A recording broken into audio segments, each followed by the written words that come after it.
Ralph. Morning, Sam.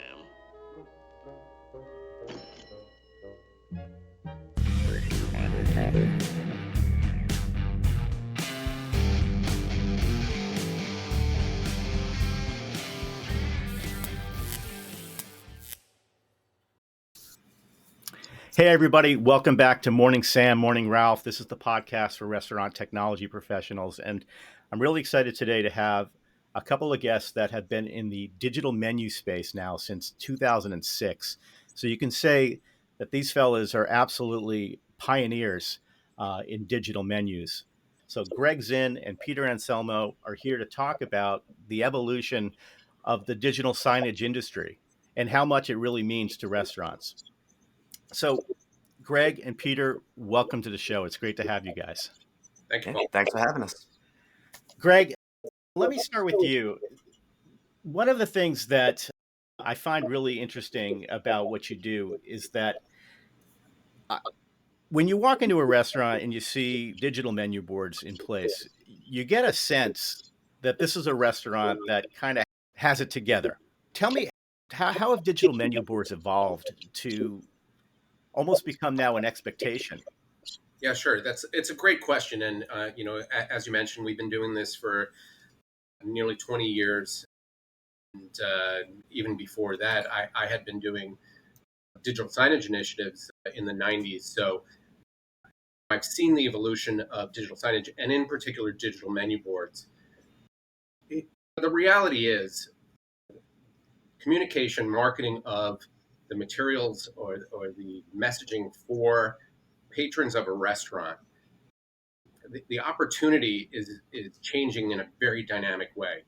And the old static panels just don't meet the need of the businesses, both from a customer expectation point of view or customer experience point of view, but also just from a general operating point of view.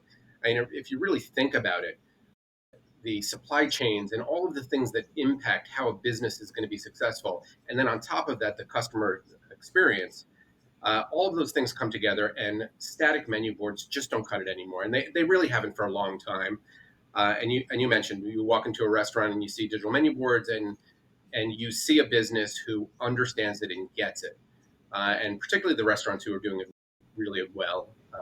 We see it. And I go into a restaurant, even for businesses that are not my customers or not SmarterSign customers. And if they're doing digital menu boards really well, it just puts a smile on my face, because I know that those businesses understand the value of it. Yeah, and I think, one of the real values I've always found about digital menu boards is just the opportunity to speak to guests during day parts.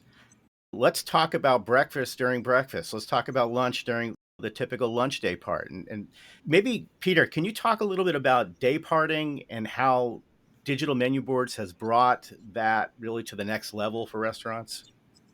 Yeah, it's day parting is one of those things where you're customizing your message to match customer behavior. So this is one of those things where it's a little bit underutilized as far as a lot of restaurants will say, okay, I only have the same menu throughout the day, but that's, again, it's not as important as being able to advertise those specific items that the customers are more likely to purchase at that time.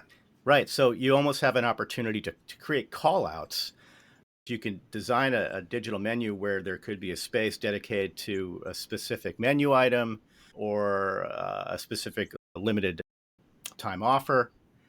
So, Gregg, with LTOs on menu boards, are SmarterSign users or digital menu board users in general, is that something that can they customize LTOs by restaurant locations? I mean, is it something that where every restaurant has to show the same thing, or can they break that up by region? I mean, this is a really flexible technology, isn't it? Yeah, that's a great point, and it's a really good example of how moving to digital has helped, particularly multi-location, larger enterprises, really be flexible in terms of what they can offer. So instead of every location offering the same LTO and they get a printed menu or a printed LTO, POP that they put up in their restaurant, each one of those locations can roll those items out at a different time or roll them out differently. And one of the really interesting stories that that I bring up an anecdote about LTOs. I received a call from a customer who said, "I just want to call and thank you. We ran out of the materials for this month's LTO, and I had inventory from last month's LTO. And within 30 seconds, I was able to change my menu boards to show last month's LTO. And I was able to accomplish two things. One, make sure that customers are seeing an opportunity or an option that is available to them. But also, I was able to get rid of that inventory that would otherwise have gone to waste. And they were just so pleased that within 30 seconds, they were able to make that change and dramatically impact their business. Another really quick story, just going back to the day part thing, which is interesting. It occurred to me as you, Peter, were talking about it. We are seeing something that I love to see with our customers, which is they're not just looking at day parts from a morning, breakfast, or dinner point of view. For example, we have a customer in a drive-through who, from an operations point of view, they wanted to limit the number of items that their kitchen needed to be making late at night. So they went to a limited menu from 8 p.m. until 10 p.m. And it dramatically impacted their speed of being able to get options into the customer's hands, but also what their kitchen needed to be creating. And those kind of things get me really excited because it's people who are really taking advantage of what the technology can do. Yeah, I love that. That's basically it's a real-time solution. Yes. Guys, let's take a step back for a second, and maybe you can describe how did this company start? You've been in business now since 2006, and that's a fantastic accomplishment for any company, never mind a technology company. What's the success here? How did you guys start up, and what's the secret to your longevity? Pete, you want to take this one? Sure. We started doing digital menu boards as our first sort of endeavor. Now, digital menu boards for us were a brand new technology. Screens were heavy, screens were expensive, but we saw the possibility of being able to leverage this new technology to be able to help out customers and help out businesses. Because Gregg comes from a consulting background, I come from a technical background, and being able to provide a business tool for customers is something that is exciting. We love to build things. We love to make things work. And that's still the motto, our sort of reason for doing things today. We love to build things. We love to create things, whether it's an integration of a new software platform or an existing platform or a point of sale system. Making things work, making tools that are valuable to businesses is something that we're really interested in. Hey, so Gregg, let me change gears here for a second. I want to talk about multi-location operators. You guys have a ton of multi-location restaurant brands that are using the SmarterSign product. And one of the things that I'd like to understand a little bit more is where are they updating these menus? How are they updating the menus and these promotions in real time? Is this being done at the store level? Is this being done offsite by HQ? Tell me a little bit about how this all works. Sure. The answer is yes to all of that. And every operation is different. And having a flexible tool like the SmarterSign platform allows businesses to act the way that they want to act, which is really important. We don't want to force people into paradigms that are not comfortable to the way that they operate. So we have multi-location operators where everything is done by HQ. So all of the changes that need to be made, the local operators never touch the system. Everything is done by HQ. Then we have businesses where there's a collaboration between the local operators, the franchisees, and HQ, where HQ will distribute out content, and then the local operator may have an option to select the elements that they want, but it's still controlled from a brand point of view by the corporate entity. And then we have operators where each of the local franchisees or the local businesses have much more control. They're editing prices, they're editing the specials, but really the tool should allow, and SmarterSign does allow, for the businesses to collaborate with each other, but operate in a way that's comfortable for them. And that's a really important thing. We never wanted to be, as a technology company, a company that forced people to do things our way. We wanted to adapt to them, because If the technology is really burdensome, people will avoid it and not do it. And then they're losing the value of what digital menu boards can provide. I mean, if people aren't doing it, they're not actually active in the use of the tools of digital menu boards because they're burdensome, we lose and they lose. The tools need to be simple and anybody should be able to use them. And from the get-go, we really want to make sure that real business operators can be the end users of the platform. They didn't need to have a technical background. They didn't need to have a design background, and they can still make the changes and affect their business in the way that they needed to. So software is a really important part of it, and the ease of our software is a really important part of it. The second part of it is our support model. And our support model, I would say, is equal to, even though we're a software company, the support and the way that we deal with our end users is a really important aspect of how we provide our service. And we kind of describe it as our end users are never alone. We give them the tools to be as self-sufficient as they want to be, but we're really there to help and support them every step of the way. And just a real quick anecdote about this.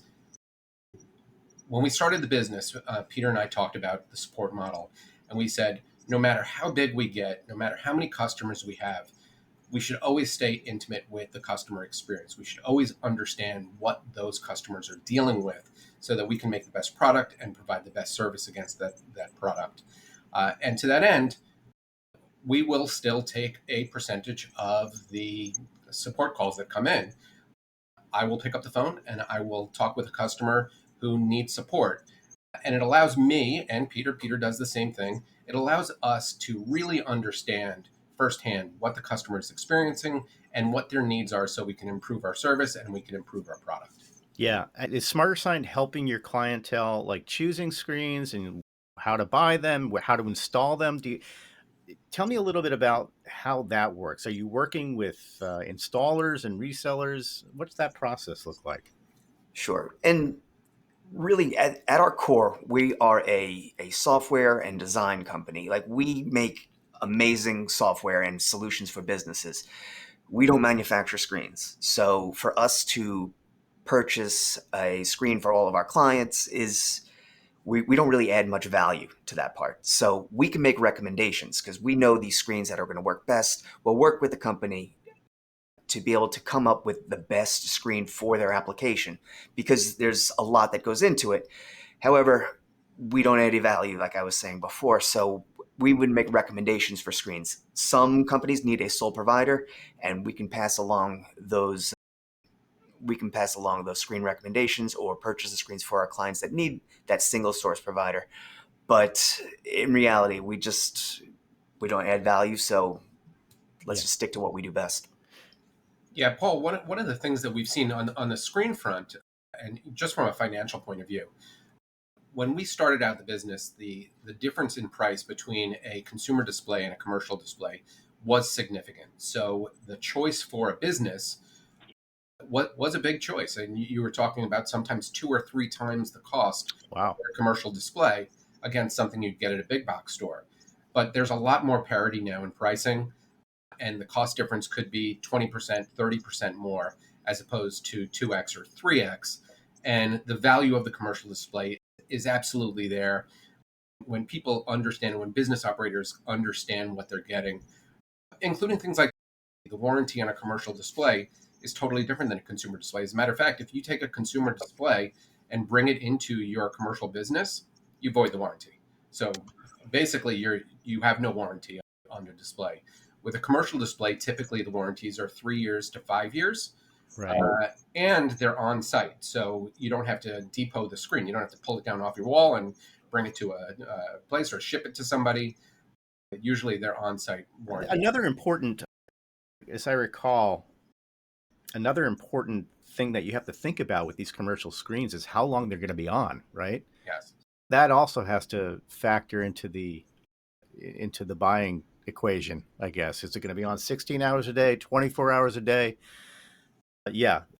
You'd have to imagine that if you're going to be using your screen that much, you need to go commercial, no doubt. Yeah. So let's talk about that for a second, because one of the worst things in the world is when you see a screen on a wall and there are wires, right? There's a plug underneath it. There's a wire. There, Gregg, uh, you're a well put together guy. I can see that bothers you, doesn't it? It does. Yes. Yeah. So how do you get around that? What are you doing? What are we doing to make sure that the client is installing these things properly, whether it be horizontally, vertically, no wires, seamless, beautiful transitions from one screen to the next? How are you helping them achieve that? Sure. Yeah, primarily, it's about giving the best guidance we can. So we try to be sort of Sherpas for our customers. We try to guide them through the process, and it's all of those little details. And as Peter mentioned, everything you do is a representation of your brand. That whole experience is a representation of your brand. So if there is a cable hanging down, there's a plug visible or extension wire visible or internet cable hanging down, people are going to notice it. They may not look at it and go, "Oh, what the heck are they doing here?" But they do notice it. They take notice of all of those details. Yeah. So we try to give the guidance of take care of these as if they're the most important messaging tool you have. All of the details are clean. The screens are lined up. The screens have the right level of brightness. There's no cables hanging down. And part of that is the commercial displays also give you some benefits. They have smaller bezels. They're nice looking. They don't have that glare that Peter was talking about. Right. But it's really, and if we see something like, we'll get pictures of our clients will send us pictures of the installations and we'll see them because we don't get to be on site with many of our customers. Our customers are worldwide. But we do get pictures from our customers of the installations. And if we see something in those photographs that we can help improve the presentation, we always will tell them, you can move this very easily. Just this is the way you want to handle this. This is the way we would handle it if it's our business. And that's actually a really important piece of the puzzle. We really do look at our clients' businesses as if they're our own. Because if they're not in business, we're not in business. So we really take care. And that's whether they have one location or they have 500 locations or thousands. They are our clients, and without them, we don't exist. Absolutely. That's a great point of view and philosophy, I think, to have. One of the things that I've noticed about digital signage is its versatility. I want to get into for a second. Just because you're a restaurant doesn't mean digital signage is only necessarily for the digital drive-through board or inside the store for a menu board. But, and this is particularly true, I think, for larger QSR brands that need to communicate to their team members. We're seeing a lot more digital signage now being used inside of the back office. And using digital signage to actually communicate to team members could be from everything about reminding them to wash their hands, to updating their schedules, to making sure they're checking in with their manager, to cleaning the bathrooms, right? There's tons of opportunities for digital signage to make an operation run more smoothly. Are we starting to see a trend like that?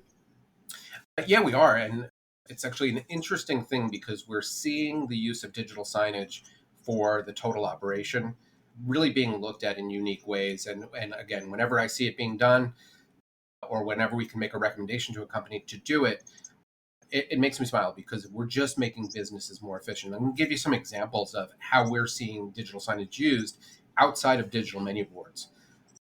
We have a Dairy Queen franchisee who has a large number of locations, and they use a screen within the restaurant, not for digital menu boards, but to introduce their staff, their team, to customers. So for everybody on their team in every one of the locations, they have a picture of the employee and they have what their favorite blizzard is. And it creates a level of intimacy between the business, these franchises, and their customers. And it makes those employees feel like they're important and special. We're also seeing screens used in the restaurant during downtime to do things like training. So they have a screen and they have a dynamic communication tool yes, during hours of operation, they can use it to communicate their menu and their promotions and their LTOs and everything to their customers. But they also have the ability to use those screens off hours to do things like training videos and educate their team and their staff. And then, of course, that doesn't take into consideration the corporate communication side of things, where in their corporate offices, they're using screens as well. As a matter of fact, Barilla Pasta is a food company, but they also use, from a corporate communications point of view, they educate their teams and their staff and their visitors within their corporate offices by using digital signage. So it really is, it is not just limited to menu boards. You can use the tool in a lot of different ways. Yeah, I love it because it is, of course, menu boards. It's the first thing you think of. Naturally, you think of the drive-through. Then you can start thinking about utilizing it for team communications. And then, of course, the perhaps even the lowest hanging fruit is advertising. I mean, if you're a QSR brand, you want to push a particular LTO, you can have screens inside of the restaurant absolutely queued up to run through different promotions. These can be set up because this is all cloud-based and because it could all be parsed by store, by location, by region, by country. I mean, you can divide up the messaging any which way to your heart's content. Yeah. So the flexibility is really spectacular. Peter, I want to go back to you for a second on the technical side, because everybody loves digital signage. I have never met anybody that gets upset about seeing a digital menu board. But one of the things that is always you want more restaurants to use these because they're just such incredibly powerful tools. But I want to kind of break a misconception that may be out there about how difficult this is to get started. I mean, what do you need, Peter, to get your digital signage off the ground and running in your restaurant today? At its core, a digital sign is a screen, some sort of software to display that message, and something to play back that message. In most cases, a digital signage player is a small little device that gets mounted behind a screen, and in almost all digital signage is cloud-based these days. There's still some on-premise things in certain areas that have different requirements, but a small little digital signage player is what controls the playback of the content. And then the content is then updated through a web-based content management system. So these little devices, actually, I think I have one right here. This is an example.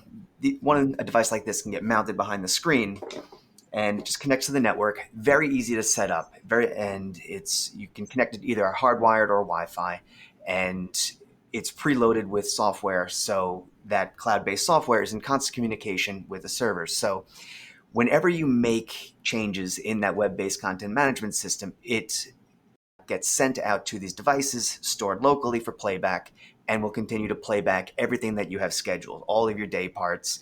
Even if you lose an internet connection, you will still have the ability, content will still play back because it's stored locally at that device. I love it. So that is absolutely one of the things that you hear often by operators is like, great, another internet solution. But to your point, if it's so long as that schedule, the content is uploaded, it gets housed inside of that unit, so it's there. And the next time, and if it does lose connection, I'm assuming once it gets back connected, it'll update itself to what it should be playing, to whatever the next, right? Good stuff. Guys, as we come towards the end of this conversation, I want to kind of get your take on where you think this industry is going. I mean, menu boards have been around for a while now. Digital menu boards have been around for a while now. To your point, them being cloud-based was an innovation that happened a number of years ago. What's on the horizon for digital menu boards? Where do we see this taking us? Yeah, so I think the important thing, there's, again, usually there's two parts to most answers. In this one is the history of where we are, what brought us to this point in time. And as a company, we typically stay away from things that we consider to be novelty. And there have been many things over the years that we look at from a technology point of view and we think, well, that's really interesting. But because they're novel, we know they're not going to get adopted in most cases. So adoption is a really important aspect of what we look at in terms of how we build and grow our product and our services. I always give this example. Very simple technology from adoption point of view was the ATM. The ATM took more than 10 years to get real adoption by the marketplace. And all it is punching a couple of keys to get your own money. And that took so long to get adoption. So new technology takes a long time to get real adoption. So we stay away from novelty. In terms of moving forward, I think with most technologies, and digital menu boards are not different, being more integrated from a data point of view is only going to make it more and more effective. And we're seeing businesses more and more connect their divergent systems from a data point of view so that they can get the most out of them. A really straightforward example of that is POS integration. So if you're integrating with your POS system, your prices are always right on your menu boards, your inventory is always right on your menu boards. But looking at the way that those pieces of data can interact with each other is really important. When we talk about the vision for where digital menu boards are going to go, we talk about looking at intelligently using that data to have the menu boards adapt in real time. So being able to, as an example, set your system to say, I would like to optimize my digital menu boards for inventory, right? Because inventory is a challenge to me from an operating. I would like to optimize my digital menu boards for top line revenue. I would like to optimize my digital menu boards for margin.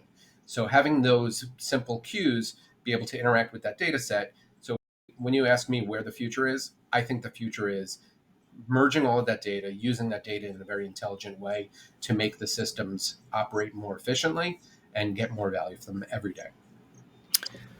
Yeah, I would absolutely agree with that. I think that, well, first and foremost, your digital menu is not necessarily a standalone technology. You do have to integrate, and you'd be wise to be integrating, whether it be with Clover, right, or Square, or whomever your POS provider is. You need to make that connection. I'd be remiss if I didn't ask about AI. Is there an AI opportunity in digital menu boards, and have you seen anything like that yet out there? Yeah, I think AI is everywhere, but it's really important about where you're going to be utilizing it. We use AI in our own systems, but never to replace that human touch and human interaction. So things that we can make sure that AI is doing. So on the back end, if we notice any certain sort of anomalies that are happening, we can use an artificial intelligence to be able to identify those. And as we progress to bring it more towards the customer side, we can use AI to be able to simplify their operations. Because that's, at the end of the day, that's really what restaurant owners and operators want. They want to be able to simplify things. They don't want to add more technology. They want to add, they only want to add technology if it makes things more simple. And if it makes them more money, more. So those are the type of things where we can use AI for. So we often talk about using AI in voice, and that's, I think, is going to be one of the next trends that you'll see in a lot of digital menu boards. Having operators being able to speak commands and have those, the ability to remove this item from my menu for the next 24 hours, things along those lines, just to be able to speak it and have the AI be able to take care of that that's going to be the next trend that you're going to see coming out. And we've already been able to implement it in certain aspects in our business, but it's going to be, that's really where AI fits in.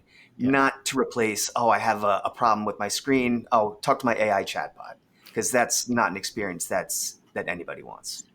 Right. So it's more almost, you're thinking more in the way that you're building, more in the way that you're building and utilizing the software than it is with actually interaction or even the customer experience.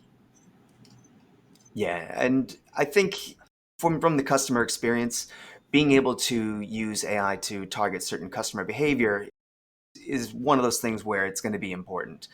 But again, Yeah. not from to replace that human interaction. Being able to order from a touch screen, and this is something that we typically have not gone too deep into, because it can be impersonal and it's not doesn't have that full adoption yet. From a Even though you can order on certain cases from an iPad at a location, Mm-hmm.